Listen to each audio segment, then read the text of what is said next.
अरे सत्यानाशी तेरे तनी रोटियां बैगी इधर दर का दूध गेले पियाया है और राजा हमें ना कभी कॉफी हाउस बना दिया। शर्म नाम की चीज को नहीं, बागड़ी गादड़ी पाछा तो पैड़ा करे ये हुए हैं। नहीं मेरी आवाज सुनो, ऐसे काम करने थे, आपने आवाज सुनाने की जरूरत है कौन थी, हम मुंह में सुनाए। यानी उसकी आवाज सुनने का उसका धरातल खिसक चुका है, उसने ये पता भी और कहीं तो वो इलेक्शन लड़ नहीं सकता। ले दे के उचाना बैठा है, इनका उचाना हमने जागरूक कर दिया, लगातार हम मैदान में लड़ने लग रहे हैं तो इसने धरती बीड़ी हो रही है। एक राजस्थान का मुंह कर रहा है और एक यू साहब फेर का। वो ऐसा कोई संवैधानिक पद नहीं है जो चौधरी वीरेंद्र सिंह के पास नहीं रहा, पर किया क्या, इस उचाना को क्या दिया, उन्होंने क्या पाया, हमें इससे कोई मतलब नहीं। उचाना को उसने क्या दिया, हमें सिर्फ इस बात का जवाब चौधरी वीरेंद्र सिंह का परिवार दे। पर इब के शोकंदे टक्कर देंगे, इब का इलाज कुछ और टोर क्या, हमने राजनीति को रणनीति था मारेंगे। इब की बार मैदान में कोई ऐसी चीज नहीं छोड़ी हमने जिस चीज का तोड़ हो जाए तो कोई बाइक रैली हुआ है। नमस्कार, मैं मनीष कुमार, फिलहाल उचाना में और आज भगत सिंह जी की 116वीं जयंती मनाई जा रही है उचाना के अंदर। और उचाना राजनीति का भी गढ़ माना जाओ है। दो बड़े घराने हैं जो राजनीति कर रहे हैं। तो मैडम सिक्किम जी हमारे साथ है जो लगातार तहसील में धरना चलाए हुए हैं। तो आज भगत सिंह जयंती यहाँ पर मनाई जा रही है, तो बातचीत करेंगे, सारी राजनीति की बात भी करेंगे और सामाजिक बात भी करेंगे। नमस्कार जी। नमस्कार जी, आज भगत सिंह की 16वीं जयंती मनाई जा रही है, तो भगत सिंह के विचारों को आगे लेकर जा रही है, तो किस तरह का जो प्रभाव हुआ जो समाज में विचार देखने को मिल रहे हैं भगत सिंह के? मैं तो पहले तो जो हमारे भगत सिंह है उनकी जयंती पर उनको सत सत नमन करना चाहूँगी। फिर मैं ये चाहती हूँ कि पूरे हरियाणा से क्या तो भारत को ही भगत सिंह की ज़रूरत है। मैं तो चाहती हूँ कि भगत सिंह की आत्मा सभी लोगों के अंदर घुस जाए या भगत सिंह का दोबारा से जन्म हो जाए, क्योंकि मेरा देश दोबारा से गुलाम हो चुका है। हम अनिश्चितकालीन जो इमरजेंसी है उससे गुजर रहे हैं। हमारे देश में कुछ भी बचा नहीं है, रोजगार खत्म है, शिक्षा खत्म है और सुरक्षा खत्म है। महिलाओं के ऊपर हर पल तानाशाही हो रही है, हर पल महिलाओं को मारा जा रहा है, रेप किए जा रहे हैं, महिलाएं गायब हो रही है हमारे देश से। तो सीधी सी बात है, सबसे ज़्यादा हमारी नस्ल और फसल के ऊपर अटैक किया जा रहा है और नस्ल और फसल बचाने के लिए हमें दोबारा से भगत सिंह की ज़रूरत है। और मैं चाहूँगी कि भगत सिंह दोबारा से इस धरती पर जन्म ले ताकि हम इस देश को दोबारा से बचा पाए और जो एक आर्थिक लड़ाई है उसको जीत कर दोबारा से इस भारत को एक नया आयाम और एक नया आगाज़ दे। नहीं, यहाँ के जो एमपी है और जो हमारे यहाँ के डिप्टी सीएम है वोट लेते हैं और फिर यहाँ से गायब होते हैं। 5 साल लगातार गायब रहते हैं, लगभग 4 साढ़े 4 साल। उसके बाद कोई बाइक रैली निकालता है, कोई यहाँ मतलब जन समर्थन करता है, कोई जन संवाद करता है, यानी फिर दोबारा से फिर वोटों की जो खेती है उसको लेने के लिए दोबारा आ जाते हैं। और हमारा इलाका है जो भोले लोगों का इलाका है, वो दोबारा से उनसे मीठे से आराम से बात करते हैं तो फिर वोट दे देते हैं और फिर वो 5 साल के लिए लगातार गायब हो जाते हैं। और इसी तरह हमारा लगभग 50 साल से शोषण हो रहा है। हमारा दोनों परिवारों ने सिर्फ शोषण के अलावा कुछ नहीं किया, कोई काम नहीं है, कोई विकास नहीं है। यहाँ एसडीएम नहीं था, तहसीलदार नहीं था, डॉक्टर नहीं था, पीने का पानी नहीं था, जिसके लिए हम लगातार 50 लगभग ये मान के चलो 10 महीने से लगातार मैदान में तहसील के ऊपर लड़ रहे हैं, जैसा कि आप देखते हो। जो परिवारवाद की राजनीति है उसका आप क्यों इतना नाराज हो? क्योंकि वीरेंद्र जी का अनुभव भी तो है 50 साल का राजनीति का। हमने इस अनुभव की जरूरत को नहीं, अपना अनुभव ना घर अंदर लो, ठीक है ना। 50 साल हमने अनुभव दे लिया, वोट दे दिए, जो कुछ करना था कर लिया।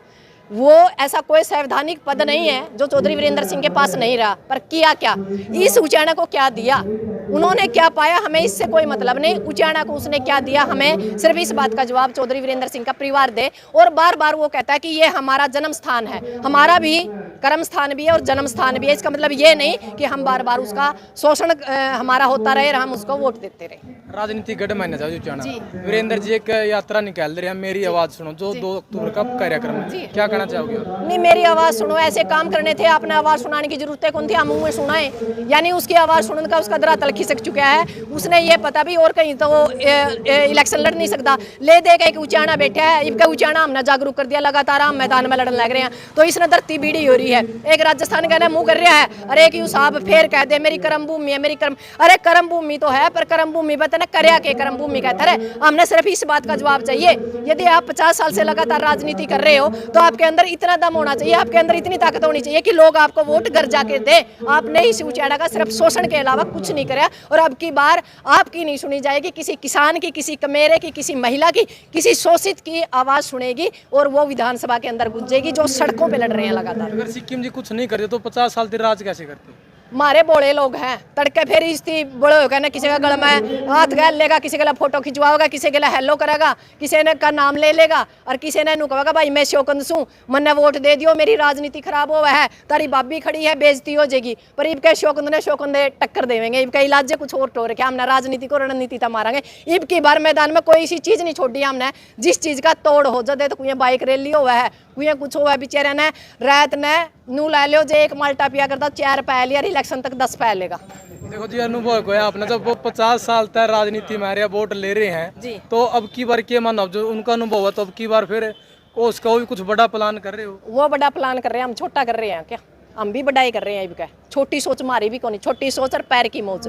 जे दादाजी के पास 50 साल का अनुभव है, हमारे पास लगातार 4 साल का जो सड़कों का खून पसीना हमने कर रखा नहीं, जो 750 किसान हमारे साथ देख आए हैं ना, उनके बच्चे, उनके बालक, उनके घर की भूख मरी, जो गर्मी सर्दियां हमने सहन करी है ना, उसके अंदर तप के हम कुंदन बन लिए। यू एसी के भीतर बैठ का कुंदन बने हैं, हम सड़क पे बैठ का कुंदन बने हैं। राजनीति को रणनीति से मारेंगे। अब की बार उचाना में सत्ता परिवर्तन नहीं, व्यवस्था परिवर्तन होगा, चेहरा परिवर्तन होगा।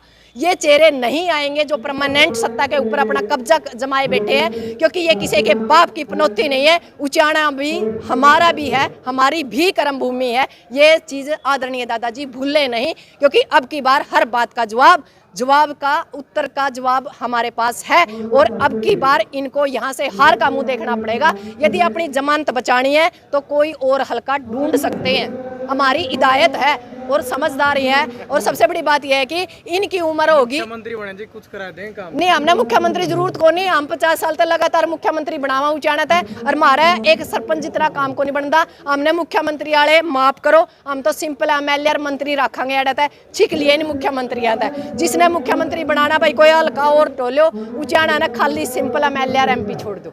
सिक्किम जी आप भी जेजेपी में थे और चौधरी देवीलाल के नाम का वोट ले गए थे, लेकिन हरियाणा में जयंती ना मनाया कहने, राजस्थान में जयंती मनाएगी देवीलाल जी दूसरी जगह। जब घर में गद्दार पैदा हो जानी, उसकी दादी सच्ची कवे थी, निबले यू गद्दार है। हमने तो गद्दार कहने के बाद भी छाती का लेके 47,000 तक जिता दिया था। फिर हमारा बहन दिया इसने सेरा बढ़ता है को नहीं अड़ा है जे कोई उड़ जाएगा चाह की कप्पी पी ले, इसका काम तो करना दूर। 5,000 किराया लेके जावे, अरनू कवे मेरा तो नहीं कॉफी हाउस बना दिया। अरे सत्यानाशी तेरे नहीं, रोटियां बैगी दर दर का दूध गेले पियाया है और सांप पकड़ के उड़त है। 300 किलोमीटर तक हमने तो जिताया था। राजा हमें ने कहे कॉफी हाउस बना दिया। शर्म नाम की चीज को नहीं, बागड़ी गादड़ी पाछे तक पैड़ा करे ये हुए हैं। जब दूसरे रोल अपना दादा बदले तो आपने क्यों कर इतना विश्वास कर लिया? आप उसके पार्टी के पदाधिकारी भी रहे हो। मारा दो रवा जो हमारी आदरणीय नैना जी थी, नहीं इतने बड़े आंसू काटिया कर दे। हमने सोचा यू तो माड़ा हो सके, लुगाई के झूठ बोल दी होगी। हमने गेबरा इनका तो सारा कुंबा सत्यानाशियां का है। हम तो देवीलाल की शकल दिखा कर दी उसके अंदर, भाई इसके अंदर छोटा देवीलाल है। पर हमने कदे नहीं सोचा था कि यू देवीलाल हमने ठगन कहकर आया है। एक का तो असर गला में मर लगे तो सरिया था, यू गाडर का जाए पकड़े हमने भी जाएगा ना। तो ईव जी प्रेमलता अगर बीच में आवा है तो फिर कोई बात नहीं, महिलाओं के बीच में आने नहीं प्रेमलता आवे तो क्या बात होगी। आदरणीय दादी जी का नहीं भगवान के नाम लेने का टेम है रहा है। बहुआ तो ताली दे देगी बढ़िया है यार, नहीं इतने बेर आजकल की बहू के कर सके। ज्यादा मैं कुछ कहना नहीं चाहती। ठीक है, धन्यवाद। बहुआ की सरकार है, समझ जाए तो बढ़िया है। तो सिक्किम जी अंदर बात करी है, आज भगत सिंह की जो जयंती उचाना के अंदर मनाई जा रही है और जो उचाना राजनीति का गढ़ माना जाओ तो उसी को लेकर चर्चा करी है। तो अपने विचार जो कमेंट में देने, इस वीडियो को ज़्यादा से ज़्यादा शेयर करना है। ओके दोस्तों, मिलेंगे अगली वीडियो। वंदे मातरम।